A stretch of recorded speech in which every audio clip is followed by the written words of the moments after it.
आपकी क्लास कौन सी है? तो कक्षा है आपकी 7। विषय आपका कौन सा है? विषय आपका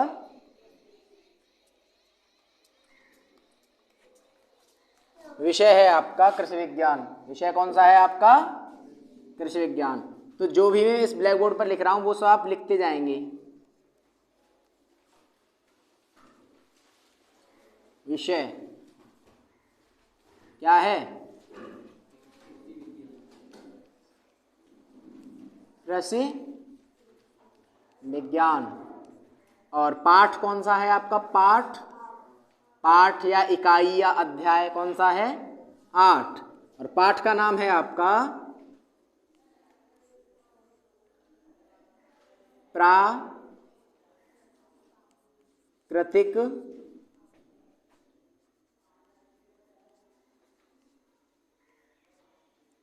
प्राकृतिक आपदाएं। क्या है पाठ का नाम बच्चे आपका? प्राकृतिक आपदाएं। अब पढ़ते हैं हम प्राकृतिक आपदाएं। आपकी 3 दी हुई हैं किताब में। कितनी दी हुई हैं? 3 दी हुई हैं। तो पहली प्राकृतिक आपदा आपकी किताब में दी हुई है बाढ़। क्या दी हुई है? बाढ़। और दूसरी कौन सी दी हुई है? सूखा दी हुई है कि नहीं बेटा? सूखा। और तीसरी आपकी क्या दी हुई है? भूस्खलन। क्या दी हुई है? भूस्खलन। अब देखेंगे, अगर हम इसे मोटे तौर पर समझेंगे तो ये क्या होती है। मोटे तौर पर अगर हम बाढ़ की बात करें तो बाढ़ होती है जैसे बारिश वगैरह कहीं ज़्यादा हो जाए, या बम्बा किसी का कट जाए, या नदी की पार बोलते हैं पटरी, तो पटरी कट जाए तो क्या हो जाता है? पानी ही पानी हो जाता है। बारिश बहुत हो जाए और पानी ही पानी हो जाए तो उसे बोलते हैं बाढ़। क्या बोलते हैं? बाढ़। इसी के विपरीत अगर बिल्कुल भी बारिश ना पड़े तो वो क्या होता है? सूखा। तो कहते हैं सूखा पड़ गई। क्या पड़ गई? सूखा पड़ गई। क्या कहते हैं? सूखा पड़ गई। और तीसरा होता है भूस्खलन। तो भू माने होती है बेटा पृथ्वी। क्या होती है? भू माने पृथ्वी। और स्खलन माने होता है खिसकना। क्या होता है बेटा? खिसकना। तो पृथ्वी का क्या? खिसकना। वो क्या हो जाता है? भूस्खलन हो जाता है। जैसे कहीं कहीं पर बड़े पहाड़ हैं तो पहाड़ एकदम नीचे गिर जाते हैं तो खिसक जाते हैं, तो उन्हें बोलते हैं भूस्खलन। क्या हो गया? भूस्खलन हो गया। अब बात करते हैं तुम्हारी किताब क्या कहती है इन चीज़ों के बारे में, और डिटेल में हम स्टडी करेंगे। और जो भी मैं इस पर ब्लैक बोर्ड पर लिखूंगा वो सब आप अपनी कॉपी पे नोट करेंगे, और जो भी तुम्हें इम्पोर्टेंट लगे वो सब अपनी कॉपी पे नोट करेंगे। ठीक है, तो पढ़ते हैं। मानव जीवन का उद्भव और विकास प्रकृति की गोद में होता है। मानव अपने सुख सुविधा के लिए प्रकृति से संसाधन प्राप्त करता है। किससे प्राप्त करता है संसाधन? प्रकृति से। किससे? प्रकृति से। जैसे हमारे लिए कुर्सी चाहिए तो कुर्सी क्या है? संसाधन है। तो हमने किससे ले लिया? प्रकृति से लकड़ी ली, और लकड़ी से क्या बना ली? कुर्सी बना ली। ठीक है। मनुष्य से प्रकृति की स्वाभाविक संरचना प्रभावित होती है। प्राकृतिक साधनों का उपयोग मनुष्य द्वारा जब अत्यधिक किया जाता है तो प्रकृति का संतुलन बिगड़ जाता है और प्रतिकूल प्रभाव पड़ता है। तो ये कह रहे हैं कि जब कोई भी एक चीज हो मनुष्य द्वारा अत्यधिक की जाए, जैसे लकड़ी है तो लकड़ी काटने लग जाए तो वनों की कमी हो जाएगी कि नहीं हो जाएगी? हो जाएगी। और वनों की कमी हो जाती है तो क्या होता है? आपदा आ जाती है, यानी प्रकृति का संतुलन बिगड़ने लग जाता है। और जब प्रकृति का संतुलन बिगड़ता है तो उसे ही हम क्या बोलते हैं? प्राकृतिक आपदा। क्या बोलते हैं? आपदा। आपकी अब समझ में आ गया होगा कि प्राकृतिक आपदा क्या होती है। प्राकृतिक आपदा जब इंसान किसी भी एक चीज के पीछे पड़ जाए, उसे काटता रहे, जैसे मान लो लकड़ी है, लकड़ी को काटता रहे, तो वो सब क्या हो जाते हैं? उनका उपयोग अत्यधिक हो जाता है तो प्रकृति का संतुलन बिगड़ जाता है। और जब प्रकृति का संतुलन बिगड़ जाता है तो क्या होता है? प्राकृतिक आपदा आ जाती है। उसे ही हम क्या कहते हैं? प्राकृतिक आपदा कहते हैं। तो आप सबके समझ में आ गई प्राकृतिक आपदा क्या होती है। आगे, इन आपदाओं पर न तो मानव का नियंत्रण होता है और न ही इनका कोई समुचित समाधान होता है। कुछ सावधानियों से इन प्राकृतिक आपदाओं को कम किया जा सकता है, पर इन्हें पूर्णतः रोका नहीं जा सकता। तो इन आपदाओं को मानव कुछ हद तक कम कर सकता है, लेकिन वो रोक नहीं सकता। क्यों नहीं रोक सकता? क्योंकि मानव का इन पर कोई भी नियंत्रण नहीं है। अपने देश में प्राकृतिक आपदाओं से जनजीवन को बहुत हानि उठानी पड़ती है। चूंकि भारत कृषि प्रधान देश है, इसीलिए कृषि में काफ़ी क्षति होती है। इससे पूरे देश की अर्थव्यवस्था पर प्रतिकूल प्रभाव पड़ता है। पर इस इकाई में हम बाढ़, सूखा और भूस्खलन जैसी मुख्य प्राकृतिक आपदाओं के विषय में जानकारी प्राप्त करेंगे। तो जब आपदा आती है तो जनजीवन को बहुत ज़्यादा हानि होती है। जनजीवन यानी जन माने होता है मानव, और जीवन यानी उसका जीवन। तो मानव के जीवन को बहुत ज़्यादा हानि होती है। तो इस पाठ में हम क्या क्या पढ़ेंगे? बाढ़, सूखा और भूस्खलन की आपदाओं के बारे में पढ़ेंगे।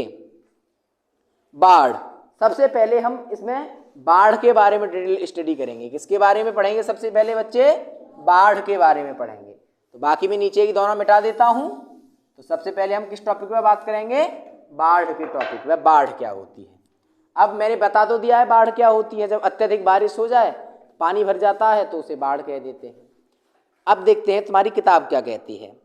बरसात के मौसम में लगातार भारी वर्षा के कारण नदियों में जल स्तर अचानक बढ़ जाता है तथा नदी का जल कगारों को पार कर खेत खलिहान से प्रबल वेग से प्रवाहित होने लगता है। इस प्राकृतिक आपदा को बाढ़ कहते हैं। यही किताब कह रही है कि जब ज़्यादा बारिश होती है तो क्या होती हैं? नदियाँ भर जाती हैं, और नदियाँ भर जाती हैं तो क्या होता है? उनका किनारा कट जाता है, और जब किनारा कट जाता है तो क्या होता है? खेत और खलिहानों में से पानी बहने लगता है, और इसी आपदा को हम क्या कहते हैं बच्चों? प्राकृतिक आपदा। आपके समझ में आ गई प्राकृतिक आपदा? सॉरी, प्राकृतिक आपदा क्यों बाढ़ कहते हैं? इस आपदा को हम क्या कहते हैं? बाढ़। और बाढ़ भी कैसी है? एक प्राकृतिक आपदा है। तो बाढ़ आपके समझ में आ गई क्या होता है? सबके आ गई? तो जोर से कहो, आ गई कि नहीं? आ गई। चलो, इससे कृषि एवं बागवानी के साथ साथ पशुओं आदि को भारी क्षति होती है। तो इससे किस किस को नुकसान होता है? कृषि एवं बागवानी के साथ साथ पशुओं को भी नुकसान होता है। बाढ़ का पानी फैल जाने के कारण खरीफ की फसलें नष्ट हो जाती हैं। रबी के फसलों की बुवाई भी समय से नहीं हो पाती है, फलतः उपज कम होती है। इन परिस्थितियों में भारतीय किसान संपन्न नहीं हो पाता है। वनों की अंधाधुंध कटाई तथा बड़े बड़े उद्योगों द्वारा अत्यधिक मात्रा में कार्बन डाइऑक्साइड गैस छोड़े जाने के कारण पृथ्वी के तापमान में अत्यधिक वृद्धि हो जाती है, जिससे पहाड़ों की बर्फ पिघलने लगती है और बाढ़ का कारण बनती है। बाढ़ से जनधन की हानि होती है, करोड़ों की फसल नष्ट हो जाती है, लोग बेघर हो जाते हैं, देश की आर्थिक स्थिति पर बुरा प्रभाव पड़ता है। भारत के उत्तरी भाग एवं पूर्व समुद्र तटीय क्षेत्रों में प्रतिवर्ष लाखों लोग बाढ़ की चपेट में आते हैं, जिससे इन क्षेत्रों में विनाशकारी स्थिति उत्पन्न हो जाती है। दूसरा है हमारा सूखा। तो बाढ़ से क्या होता है? हमें हानि ही हानि होती है। क्या होता है हानि? हानि क्या होती है बाढ़ से? जैसे ये बता रहे हैं कि दूसरा हम पॉइंट क्या पढ़ेंगे? सूखा। बाढ़ से हानि होती है कि लाखों लोगों का जीवन क्या हो जाता है? अस्त व्यस्त हो जाता है। और खरीफ की जो फसलें हैं, किसकी फसलें हैं बच्चे? खरीफ की जो फसलें हैं वो क्या हो जाती हैं? पूरी तरह से तबाह हो जाती हैं। क्या हो जाती हैं? पूरी तरह से तबाह हो जाती हैं। अब समुद्र के किनारे क्या होता है? लाखों लोग बेघर हो जाते हैं। सूखा, तो सूखा मैंने आपको बताया था क्या होता है? जब वर्षा न हो तो वो क्या पड़ जाता है? सूखा पड़ जाता है। सूखा एक ऐसी प्राकृतिक आपदा है जिसके कारण देश में कृषि की उपज पर बहुत बुरा प्रभाव पड़ता है। अनावृष्टि, वर्षा की अनिश्चितता एवं असमान वितरण। तो सूखा क्यों होती है? अनावृष्टि के कारण होती है। किसके कारण होती है बच्चे? अनावृष्टि। तो दो शब्द आते हैं, पहला आता है अनावृष्टि और दूसरा आता है अतिवृष्टि। दूसरा कौन सा आता है बच्चे? अतिवृष्टि शब्द आता है। तो सबसे पहले हम देखेंगे अनावृष्टि क्या होती है। अनावृष्टि का मतलब होता है बिल्कुल भी वृष्टि न होना, अर्थात बिल्कुल भी। वृष्टि माने क्या होता है? बारिश। क्या होता है बेटा? बारिश। और अना माने क्या होता है बच्चे? बिल्कुल भी नहीं। क्या होता है? बिल्कुल भी नहीं, तो बिल्कुल भी बारिश नहीं। इसका मतलब क्या होगा? बिल्कुल भी बारिश नहीं। तो जब बिल्कुल भी बारिश नहीं होती उसे बोलते हैं अनावृष्टि। और अतिवृष्टि माने अधिक। अति माने क्या होता है बेटा? अधिक। या हम इसको और अच्छी तरह से लिखेंगे तो इसे हम लिख सकते हैं अत्यधिक। अत्याधिक। अत्याधिक वृष्टि माने क्या होता है बच्चे? बारिश। तो जब अत्यधिक बारिश हो जाती है तो उसे बोलते हैं अतिवृष्टि। तो इसमें अनावृष्टि हो जाती है। तो अनावृष्टि जब हो जाती है तो हमारे यहाँ पे क्या पड़ जाता है बच्चे? सूखा पड़ जाता है। सूखा पड़ जाता है। वर्षा की अनिश्चितता एवं असमान वितरण सूखे के प्रमुख कारण हैं। भारत में कृषि प्रायः मानसून पर निर्भर करती है। कृषि किस पर होती है भारत में? मानसून पर होती है। किस पर होती है बच्चे? मानसून पर होती है। वर्षा न होने से सूखे की स्थिति पैदा होती है। लहलहाती फसलें खेतों में सूख जाती हैं तथा अकाल पड़ जाता है। मानसूनी वर्षा होने की प्रारंभिक तिथि और अंत होने की तिथि में अनिश्चितता होती है। कभी कभी संभावित समय में एक माह पूर्व वर्षा आरंभ हो जाती है और इसके समाप्त होने के समय में भी ऐसी ही विसंगति होती है। तो ये कह रहे हैं कभी कभी क्या होता है, जैसे अनुमान लगाया कि सितंबर में वर्षा होगी लेकिन उससे पहले ही शुरू हो जाती है। और कभी कभी क्या होता है? शुरू नहीं होती है। और कभी कभी अनुमान लगाया है कि अक्टूबर में वर्षा खत्म हो जाएगी। कभी कभी अक्टूबर में नहीं होती, नवंबर में जाके होती है। तो ये विसंगतियाँ होती हैं।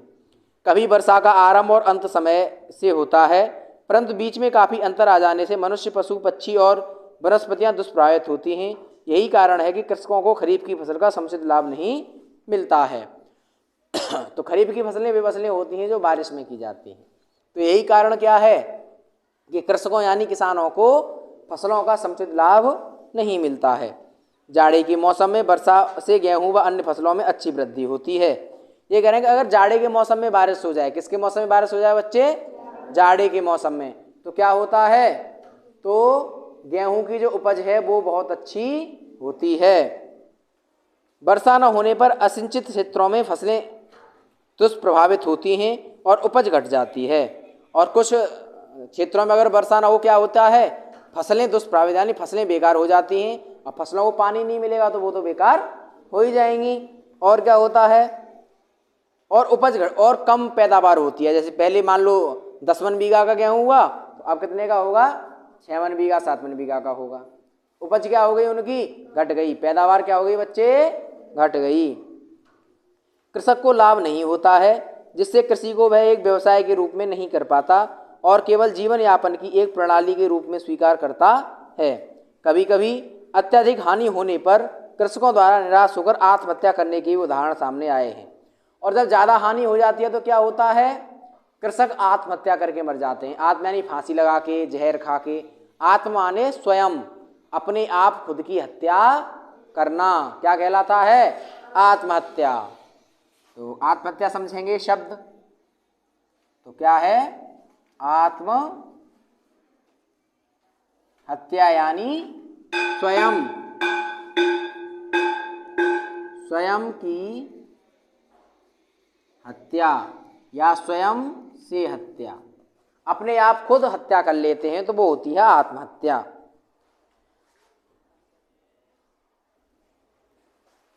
सूखे से बचने के लिए और मानसून को अनुकूल दिशा देने के लिए वृक्षारोपण और वनों के संरक्षण की आवश्यकता है। इनके द्वारा वर्षा में वृद्धि की जा सकती है।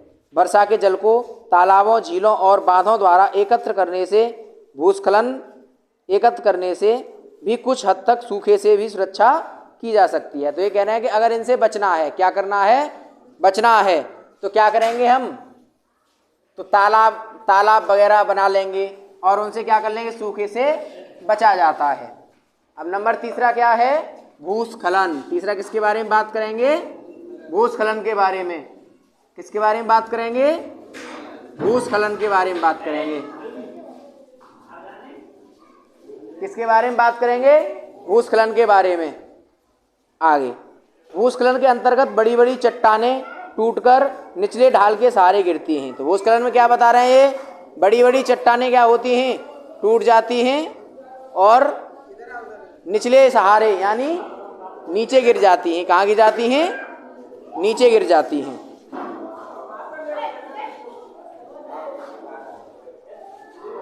ढाल के सहारे गिरती हैं और अनायास ही खतरनाक स्थिति पैदा हो जाती है। यदि वहाँ पर मानव आबादी है तो अत्यधिक क्षति होती है। और अरंग मानव आबादी है, क्या है? मानव आबादी है तो क्या होता है?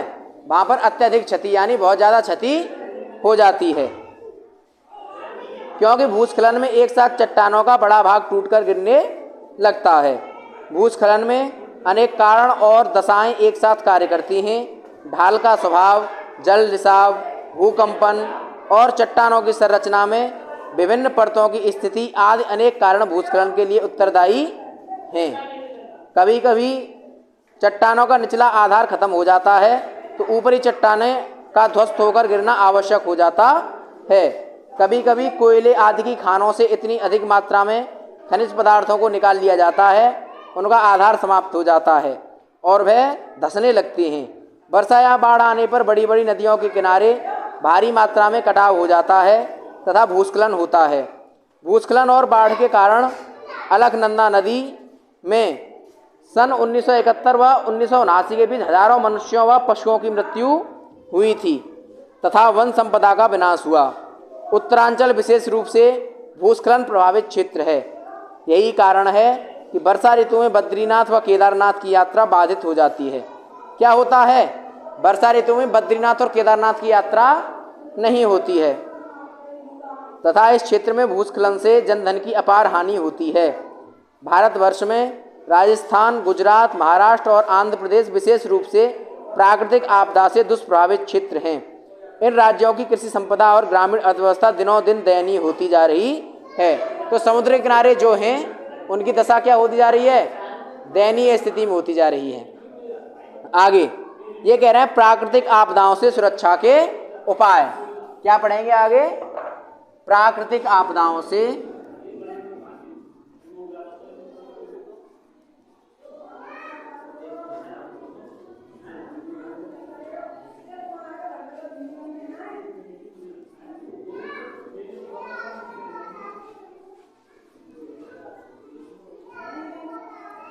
ये सुरक्षा के उपाय क्या हैं? प्राकृतिक आपदाओं से 100% बच पाना मनुष्य की क्षमता और शक्ति से बाहर है, परंतु सावधानी रखने से मनुष्य इन आपदाओं से अपने को सुरक्षित रख सकता है। प्राकृतिक आपदाओं से सुरक्षा के उपाय निम्नलिखित हैं। पहला कौन सा उपाय है? अधिक से अधिक वृक्षारोपण करना, यानी सबसे ज़्यादा वृक्ष लगाओ। ज़्यादा से ज़्यादा क्या लगाओ? वृक्ष लगाओ। दूसरा, वनों को पर्याप्त संरक्षण देना, और ज़्यादा से ज़्यादा क्या होने चाहिए? वन होते हैं। तीसरा क्या है? बड़े उद्योगों से निकलने वाले कार्बन डाइऑक्साइड गैस की मात्रा को घटा दिया जाए। चौथा, आपदाओं के संबंध में मौसम विभाग द्वारा नियमित रूप से सूचना एकत्र करना। पांचवा, दूरदर्शन, आकाशवाणी और समाचार पत्रों द्वारा प्राकृतिक आपदाओं के संबंध में पूर्व सूचना की भली भांति प्रसारण करना। छठवां, सूखा प्रभावित क्षेत्रों में बड़े बड़े बांध बनवाना और जलाशयों में जल एकत्र करना। सातवां, बाढ़ प्रभावित क्षेत्रों में नदियों के किनारे बांध बनाना, बिजली उत्पन्न करना और सिंचाई के लिए नहरें बनाना। आठवां क्या है? जनता और सरकार के समुचित सहयोग से जनजीवन सुरक्षित व संरक्षित रख सकते हैं तथा आपदाओं से बचा जा सकता है। इसी के साथ आपका क्या खत्म होता है? पाठ ही खत्म होता है यहाँ पे। और अब पढ़ेंगे कल को दूसरा पाठ।